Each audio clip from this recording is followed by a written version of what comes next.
Dear students, in the last class we have studied the crystal field theory, nothing but CFT. Today we will go for the color in coordination compounds. That means certain coordination compounds are colored and certain compounds are colorless. Why the coordination compounds, certain coordination compounds are colored, why are colorless is the theory we are going to study here. See, there are many compounds. There are many compounds. They are colored. Why? The compounds which can absorb the light radiation in the visible spectrum, and this spectrum is being removed from white light as it passes through the sample. So the light that emerges is no longer white. The color of the complex is complementary to that which is absorbed. That means which color is absorbed, whose complementary color is given out. Say, the complementary color is the color generated from the wavelength left over. Means if green light is absorbed by the complex, it appears red or vice versa. Sometimes what would happen? Red is absorbed, then the uh, formation color would be different. That means complementary color is appears. Why the complex is colored? Any complex, first try to understand to be color that should contain at least one unpaired electron. The complex that should contain at least one unpaired electron. What would happen when the white light falls on a compound? The unpaired electron present in the ground level in the octahedral complex, it is T2G set, it has one electron. That unpaired electron gets promoted into higher d orbital, gets promoted into higher d orbital. But we know that higher level is always unstable, while returning back that electron which emits the absorbed energy. That emitted energy is in the form of complementary color. Hence, the complex are colored in nature. That transition, that means D to G level, this is also d orbital and Eg is also d orbital. That's why the electron transforms from or transfers from lower d orbital to higher d orbital. The electron transfers from lower d orbital to higher d orbital, and this type of transition is called as dd transition. dd transition. Students, do remember, to be colored, there must be an unpaired electron. At least one unpaired electron must be in the central metal atom. While light falls on it, which absorbs the light radiation, and the electron gets promoted. Which electron? Unpaired electron gets promoted into the higher level. That's why that type of transition is called as DD transition. So to be colored, there must be DD transition. DD transition. Hence, in one word, we can say coordination compounds are colored due to DD transition. Colored due to DD transition. To be DD transition, there must be unpaired electron. Hence, the central metal atom having the configuration of D1 to D9 are colored. But always remember D0 and D10 configuration is colorless. Let us go for example, titanium, hexa aqua titanium 3 complex, which is violet in color, which is violet in color. Here titanium X plus 0 is equal to 3, therefore titanium 3 plus, its oxidation state is 3 plus. You know the configuration of titanium, 3d to 4s2. When it loses 3 electron, 3d1. So 1 electron present in the ground state, and that electron gets excited while absorbing the light. While absorbing the light. And that type of transition is called as DD transition, and the DD transition is the responsible for color.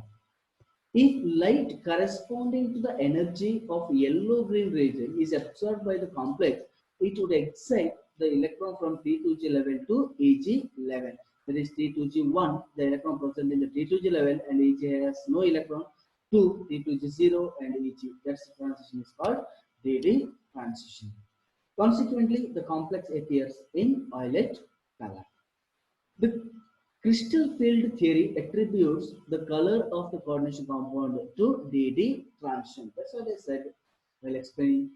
To be colored, the coordination compound having central metal atom should contain D1 to D9, means unpaired electron. That unpaired electron goes from lower d orbital to higher d orbital. That type of transition is called as DD transition.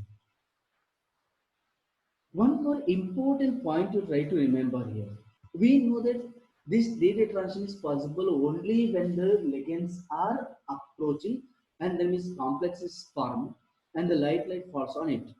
When the ligands already in crystal field theory explain the splitting capacity, that means the lower d orbitals and higher d orbitals, T2G set and EG set. That splitting is clearly depends on the strength of the ligand.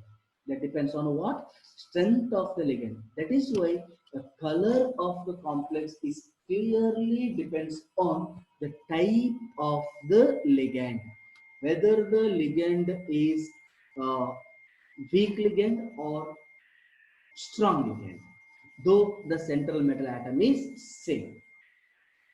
So just to try to understand, anhydrous copper sulfate, that means CuSO4 is white.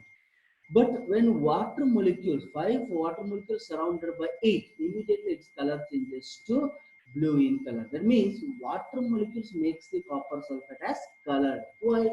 These water molecule act as a ligand and splits the d orbital of copper into two levels.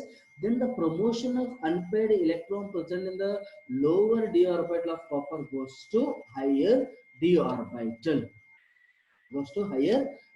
Hence, it appears what? Blue in color. The influence of the ligand on the color of a complex may be illustrated by considering nickel hexa aqua complex, nickel to chloride, and when it is dissolving water. See, the ligand changes the color. That's what I said. If only one ligand, suppose you observe nickel complex is present here, when it is linked by water molecule, it has its own color. When the same water molecules have substituted by any other ligand, say ethane 1,2 diamine, nothing but ene, is substituted, the color of the complex goes on changing. Color of the complex goes on changing. We can observe nickel hexa aqua nickel complex is green. When you treat it with ethylene diamine, one of the ethylene diamine molecule, because say, this is didentate and this is monodentate. So to replace one ene molecule, two water molecules have to leave. Therefore, H2O 4 times and ethylene diamine to H2 goes. The color changes. Why the color changes? Because the splitting capacity of H2O is entirely different from that of what? Ethylene diamine. When water molecule splits to a range, then promotion is different when you can consider ethylene diamine. So splitting level differs.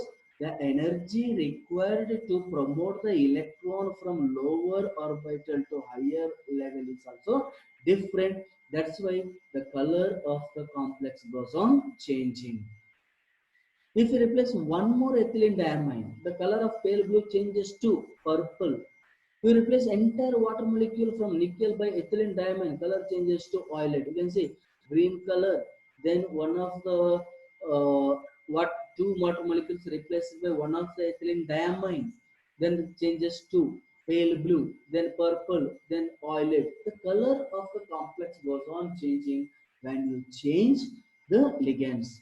The students try to remember color of the complex clearly depends on the strength of the ligand. If the ligands are weak, then the color of the complex changes. If from the ligand which are strong, though the central atom is same. Both the central atom is same. So color of the complex does not depend only on the central metal atom. It also depends on the strength of the ligands.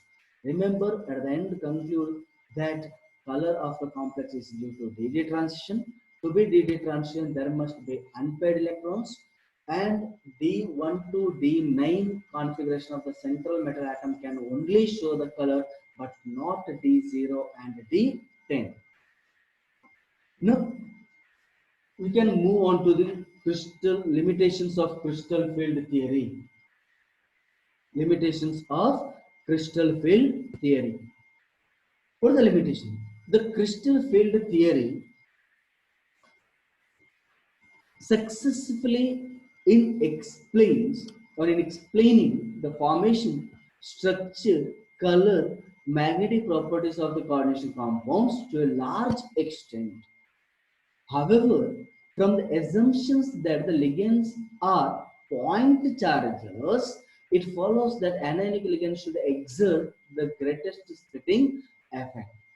The anionic ligands actually are found at the low end of the spectrochemical series. You just try to recall that series. Anions are present at the beginning, nothing but they are very, very weak ligands.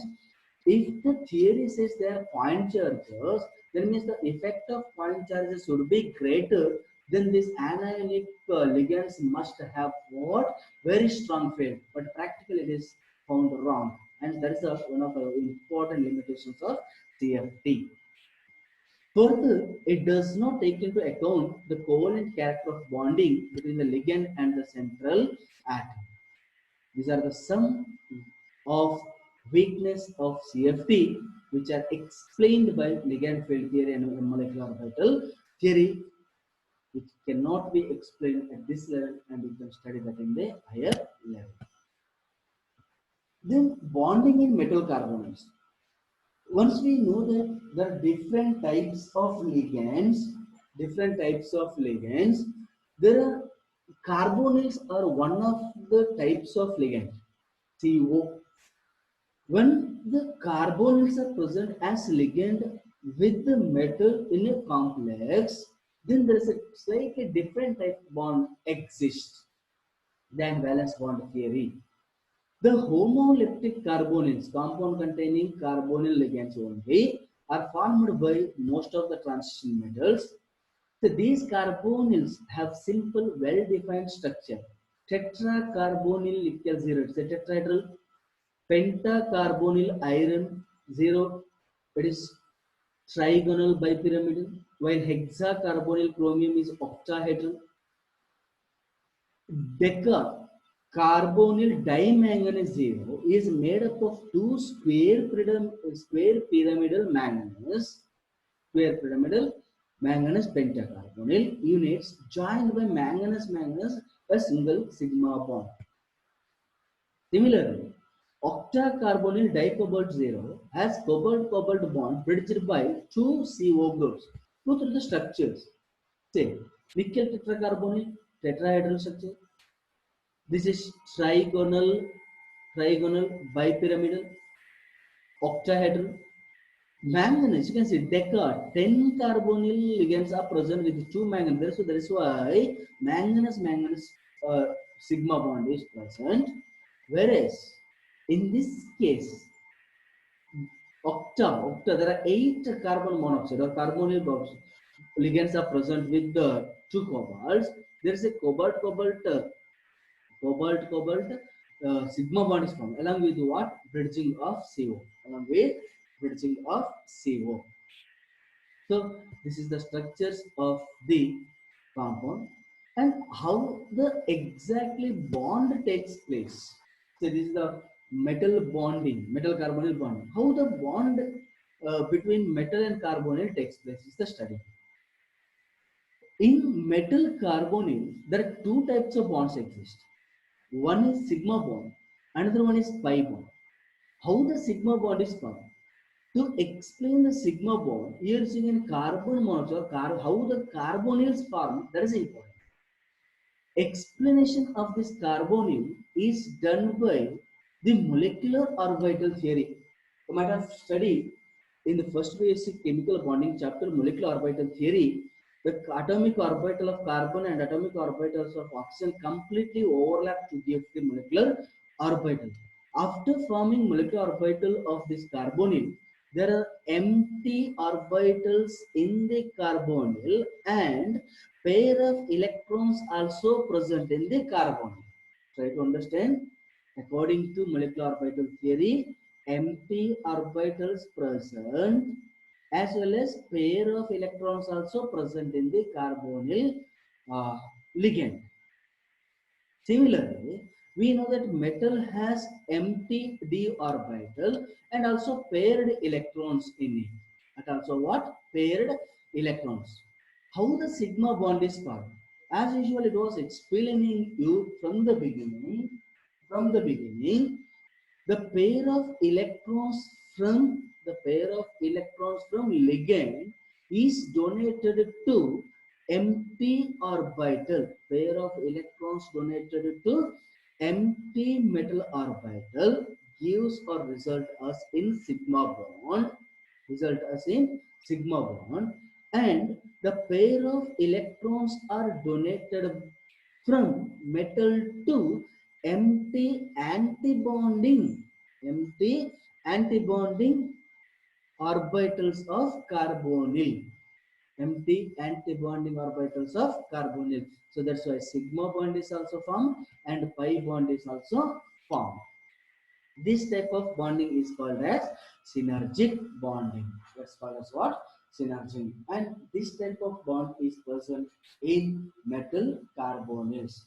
Remember, the two type bond exist in metal carbonyls. One is sigma bond, other one is pi bond. Sigma bond exists by the donation of lone pair of electrons from carbon of carbonyl to empty orbital of metal and pair of electrons from metal to empty antibonding orbitals of carbonyl results in what? Pi bond. Results in pi bond.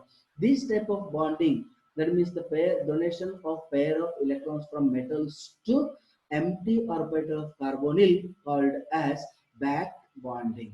That's called as what? Back bonding. This is the metal bonding in carbonyls. Next, we can move on to the stability of the coordination compound. Once the compound is formed, how the compound is stable?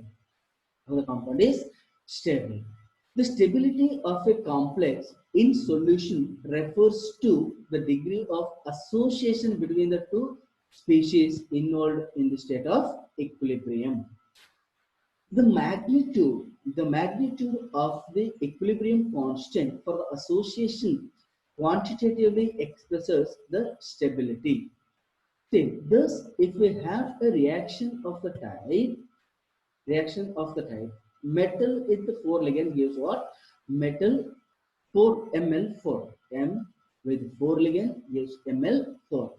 Now, how to calculate the stability of this compound? That means here stability means we are going to study once a coordination compound is formed, how the compound is stable, and how to calculate the stability of a compound is done here. So, for example, a complex is formed from metal and 4 ligands and result in Ml4. Then the larger stability constant, the higher proportion of Ml4 that exists in solution. Free metal ions rarely exist in solution, so that M will usually be surrounded by solvent molecules which will compete with the ligand molecules L and be successfully replaced by them. Now you can study how to calculate the stability. See, in the first step, already in the general step we studied metal reacts with 4 ligands to give Ml4. The individual step you can say, first step metal combines with one of the ligands to give Ml, whose equilibrium constant K1 is calculated. Concentration of product divided by concentration of the reactant. You might have studied that in your first PUC chemical equilibrium chapter. Equilibrium constant is calculated by concentration of the product raise it to the power by its number of moles divided by concentration of the reactants, raise it to the power by its number of moles. Same expression here applied to calculate equilibrium constant in the first step. Similarly, we can calculate the equilibrium constant in the second step by combining metal ligand with one more ligand to give Ml2. Ml2 divided by concentration of Ml and concentration of ligand. Similarly, we can calculate for K3 concentration of Ml3 divided by Ml2 and concentration of Ml. And K4 can be calculated concentration of Ml4 divided by concentration of Ml3 and concentration of N, where K1, K2 are referred as stepwise stability constant, means individual stability constant. Every step we are going to calculate as a constant. Alternatively, we can write overall stability constant is, that means in general reaction can be represented here as metal plus 4 ligand gives what? Ml4. Here we can write its overall stability constant as beta 4 is what? Concentration of the products divided by concentration of the reactants. What are the reactants? Concentration of metal and concentration of the ligand to the raised to the power, it's the number of moles by 4. This is the overall, and these are K1, K2, K3, 4 are individual or stepwise stability constant. Then how to calculate or how to equate? It's very clear. The beta 4 is equal to the sum product of the different reactions which are taking place in what? Individual steps. Therefore, beta 4 is equal to K1 into K2 into K3 into K4 and so on if there are more number of steps involved in the reaction. That is beta n is equal to, for n number of steps, K1 into K2 into K3 into K4 etc. equal to a n. If we can take an example, the steps involved in the formation of cuprammonium ion, we have the following. Copper 2 plus combined with ammonia gives a complex of amine copper complex. For this, we can calculate K1. And next step, we can calculate K2. Similarly, we can continuously calculating the K values for individual step. At the end, we can calculate the overall stability constant beta 4. That is fourth step. Concentration of the product divided by concentration of the reactants. The addition of the 4 amine groups to the copper shows a pattern found for most formation constant, in that the successive stability constant decreases. Successive stability constant decreases. In this case, 4 constant practically found that log K1 is equal to 4, K2 is equal to 3, and K3 2.7, log K4 is equal to 2, and beta 4 is 11.9. Instability. That's what the stability. Hence, as the number of steps increases, its log K value goes on decreases. Instability constant or a dissociation constant. You know that the formation is stronger, then the dissociation is very, very high. Your instability constant or the dissociation constant of constant is defined as the reciprocal of the formation of the constant. Reciprocal. If the formation is or dissociation constant is always inversely proportional to the formation. Inversely proportional to formation. Now the last step of the chapter, importance and some applications of coordination compound. The coordination compound find use in many qualitative and quantitative chemical analysis. Qualitative is an simple titration. Familiar color reactions given by metal ions with number of ligands, especially chelating ligands, as a result of formation of coordination entities form the basis for their detection and estimation by classical and instrumental method. That means practically we can identify the presence of the large number of metals, or the ligands in the complex. Example of such reagents including EDTA, dimethyl glyoxane, alpha nitroso, beta naphthalate, etc., cupron, etc. These are mainly used in the titration. While titrating the EDTA, DMG, etc., they form a complex. When they form complex, that indicates the presence of metal. Presence of metal. Hardness of water is estimated by simple titration with the sodium EDTA.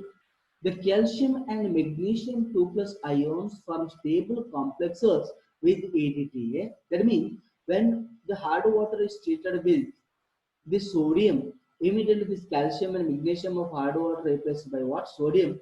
That indicates the presence of calcium and magnesium in water. The selective estimation of these ions can be done due to difference in the stability of constant of calcium and magnesium complexes. That's end with the coordination compound. Thank you.